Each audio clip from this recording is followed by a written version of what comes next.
Hi, Eric Marcus here with the Making Gay History podcast. Each week we take a deep dive into my stack of decades-old audio cassettes to share with you the voices of LGBTQ history.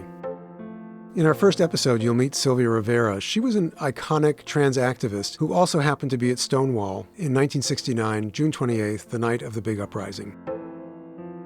I'll never forget seeing Sylvia for the first time. I was standing in the entry hall of her tenement building in a small river town in New York. And she was standing at the top of a rickety staircase in the glare of a bare light bulb.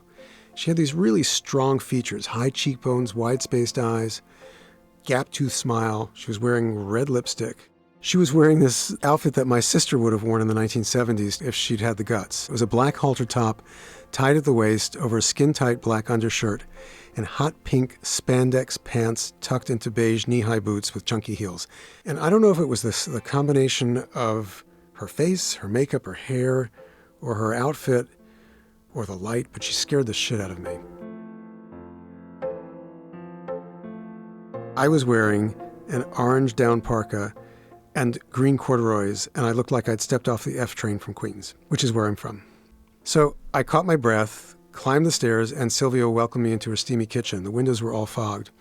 She introduced me to her boyfriend, who was the most nondescript guy you can imagine, especially next to Sylvia. And sitting in a chair off to the side was her friend Rennie, who was Sylvia's butch opposite.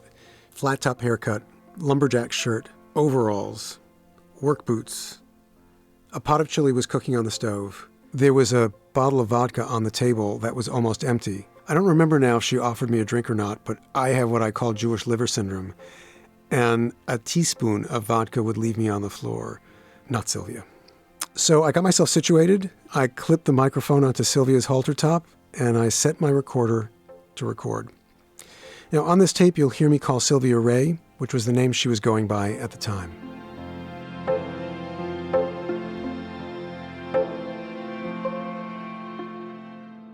Interview with Ray Rivera, Saturday, December 9th, 1989 at 4 p.m. Location is the home of Ray Rivera in Tarrytown, New York. Interviewer is Eric Marcus, tape 1, side 1. The Stonewall wasn't a bar for drag queens. Everybody keeps saying it was. So this is where I get into arguments with people. They say, oh no, it's always a drag queen bar and it was a black bar. No. Washington Square Bar was the drag queen bar. Okay, you could get into the Stonewall if they knew you. And there were only a certain amount of drag queens that were allowed into the Stonewall at that time. We had just come back in from Washington, my first lover and I. We were passing forged checks and whatnot, but we were making good money. And so, well, let's go to Stonewall. Let's do our thing. Let's go there, you know. Actually, it was the first time that I had even been to freaking Stonewall. I was in full drag. I was dressed, you know, very pleasantly. I was wearing a woman's suit. Bell bottoms were out then. I had made this fabulous suit at home. And I was wearing that, and I had the hair out. Lots of makeup, lots of hair. Were you drinking at the bar or just standing around? No, I was drinking. The police came in. They came in to get their payoff, as usual. They would come in, padlock the freaking door. As soon as they left, the mafia was there, cutting in the door. They had a new register. They had more money, and they had more booze. This is what we learned to live with at that time. We had to live with it. Right. We had to live with it until that day. I don't know if it was the customers or it was the police. It just, everything clicked. Everybody just like, why the fuck are we doing all this for? The people at some bars, especially at Stonewall, were involved in other movements, and everybody just like, all right, we got to do our thing. We're going to go for it. And when they ushered us out, it was nice, you know, when they just very nicely put you out the door, and then you're standing across the street in Sheridan Square Park, and But why? But why? All of a sudden you just feel this. Everybody's looking at each other. But why do we have to keep on constantly putting up with this? And the nickels, the dimes, the pennies, and the quarters started flying. Why? Why that? Why do people do that? The payoff. That was the payoff. Oh. That was the payoff. It was to symbolize the payoff. Yeah. You already got... Here's some more. And here's some more. To be there, it's just like, oh, it's so beautiful. I just like, it's like... Was it exciting? Oh, it was so exciting. It was like, ow, we're doing it. We're doing it. We're fucking their nerves. The cops were, they just panicked. Inspector Pine really panicked. Mm-hmm. He really did. Mm-hmm. Plus, he had no backup. Mm-hmm. He did not expect any of the retaliation that the gay community gave him at that point. Do you think all this was in part because people were so angry for so long? People were very angry for so long. I mean, how long can you live in a closet? I was already out of my closet. When you're obvious back then, there was nothing to hold you back. It was always the effeminate male or the butch woman. That's what society always looked like. We are the ones that went out there, and we didn't take no shit from them.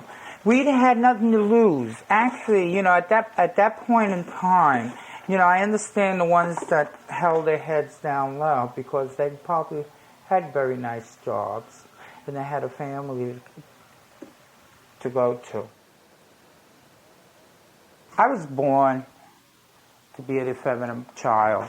My grandmother used to come home and find me all dressed up. It's just like, I get my ass whipped. Of course, well, we don't do this. You're one of the boys. I want you to be a mechanic. Uh-huh. I said, no, but I want to be a hairdresser. I want to do this. And I want to wear these clothes. I was born July 2nd, 1951, at 2:30 in the morning in a taxi cab in the old Lincoln Hospital parking lot. The old queen couldn't wait. She said, oh, I'm ready to hit the streets.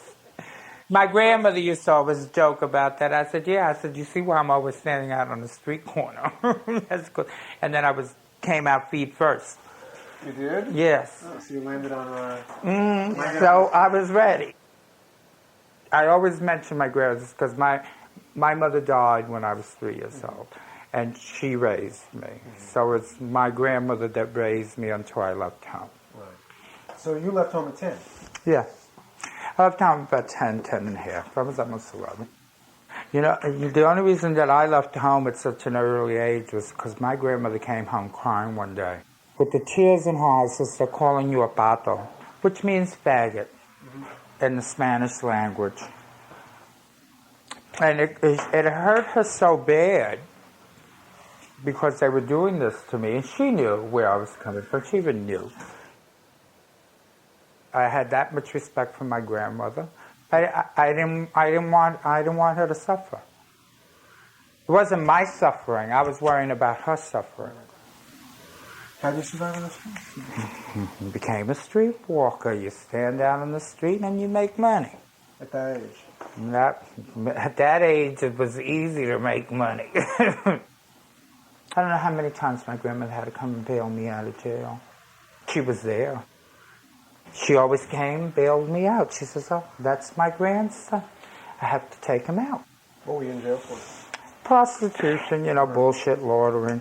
Nothing major, If you walk down 42nd Street and even looked like a faggot, you were going to jail. So you went to jail a few times? Oh, I went to jail a lot of times. The community is always embarrassed by drag queens. Why do you think? Why do I think? Yeah. No, it's not why I think, I know. Okay, why do you know? Because straight society always looks, oh, well, a faggot always dresses in drag, or he's too effeminate. You got to be who you are. Mm-hmm. Passing is like saying a light-skinned black woman or black male passing for white. And I refused to pass. You couldn't have passed? No, I couldn't pass. Not in this lifetime? No, not in this lifetime. I just like being myself. Right. It's fun being Sylvia. It's fun playing the game.